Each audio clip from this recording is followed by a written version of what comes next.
Há alguns meses das eleições gerais de 2026, o clima político já começa a se desenhar na região de cobertura da TV Todo Dia. Mesmo fora do período oficial de campanha, o comportamento de eleitores e políticos passa a ser influenciado por dados, estratégias e pela expectativa de um novo ciclo eleitoral. E quando olhamos para os números do eleitorado na nossa região, eles ajudam a entender por que determinadas pautas ganham força e como o discurso político tende a se moldar nos próximos meses. Os dados eleitorais mostram um padrão que se repete na maioria dos municípios da região. O eleitorado é majoritariamente feminino, representando entre 52% e 53% dos eleitores, com concentração na faixa etária de 35 a 44 anos. Em Americana, mais de 182 mil pessoas estão aptas a votar. Dessas, cerca de 158 mil têm voto obrigatório. As mulheres somam mais de 53% do eleitorado, com mais de 96 mil eleitores, e a faixa etária predominante é de 40 a 44 anos. Campinas concentra um dos maiores colégios eleitorais do interior paulista. São 884 mil eleitores aptos, sendo 763 mil com voto obrigatório. As mulheres representam 53% do total, ultrapassando 472 mil eleitores, também com predominância entre 40 e 44 anos. Em Piracicaba, são 314 mil eleitores aptos, com 53% do eleitorado feminino. Já em Limeira, mais de 219 mil pessoas podem votar, com mulheres representando 52%. Em Santa Bárbara do Oeste, são 137 mil eleitores aptos, também com a maioria feminina. Cidades como Sumaré, Hortolândia, Paulínia e Nova Odessa seguem o mesmo padrão com eleitorado expressivo, o voto majoritariamente obrigatório e forte presença feminina. Esse perfil ajuda a explicar por que temas como políticas públicas para mulheres, segurança, saúde, educação e qualidade de vida tendem a ganhar ainda mais espaço no debate político. O eleitorado, ele vota naquilo que ele analisa, naquilo que ele compreende que a sua vida tem mudado ou não.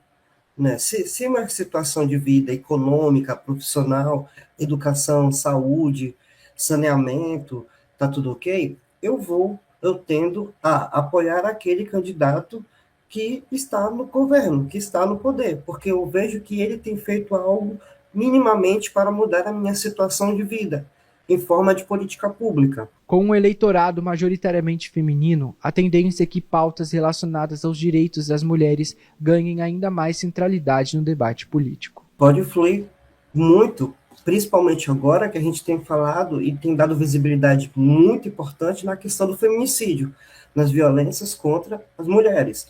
Então, é muito importante que os políticos e também as candidatas coloquem em pauta as demandas de grupos das mulheres, políticas públicas voltadas para mulheres.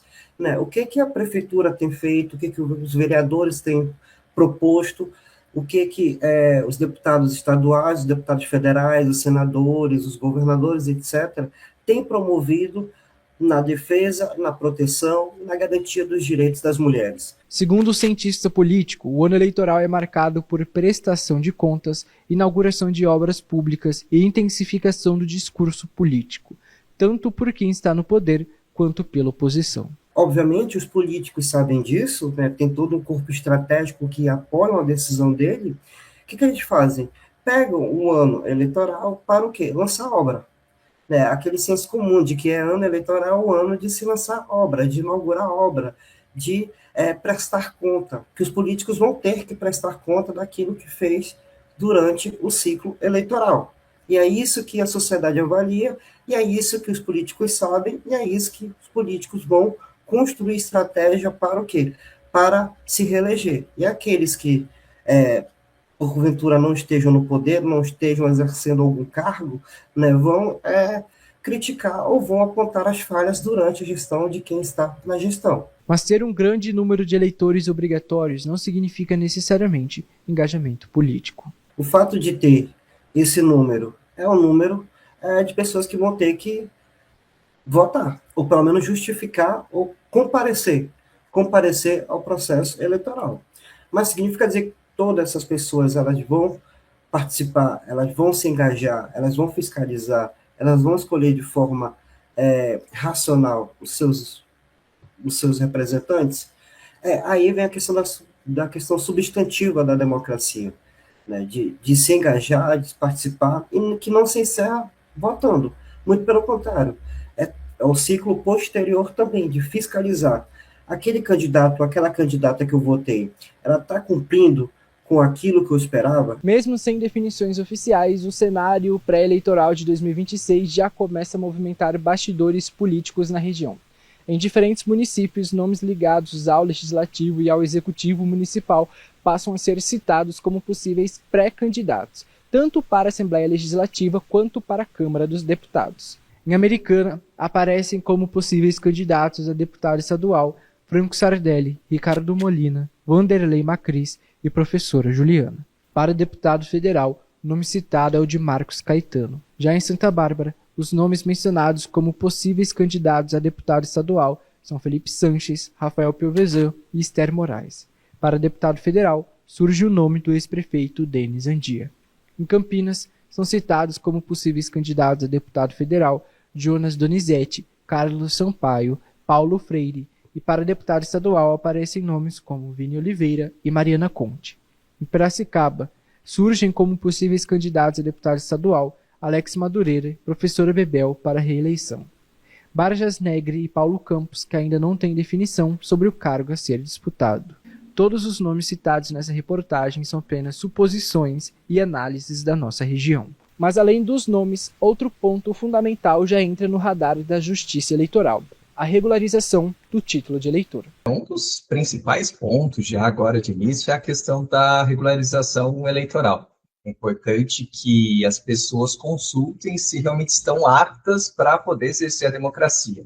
Então, para isso, elas precisam realmente dar uma checada no nosso site, ver se não possui algum débito eleitoral, se não tem alguma pendência com a Justiça Eleitoral, ou mesmo que o título esteja cancelado, ou necessite fazer alguma transferência do título, para que ela realmente possa exercer a democracia. Esse é um ponto principal, porque em maio a gente fecha o cadastro, até para poder preparar e organizar as eleições, né? O prazo para a regularização do título de eleitor termina no dia 6 de maio de 2026. Segundo o Tribunal Regional Eleitoral, a maior parte dos serviços pode ser feita de forma online, sem necessidade de comparecer presencialmente aos cartórios. É muito fácil, né? Os serviços estão disponíveis todos de forma online.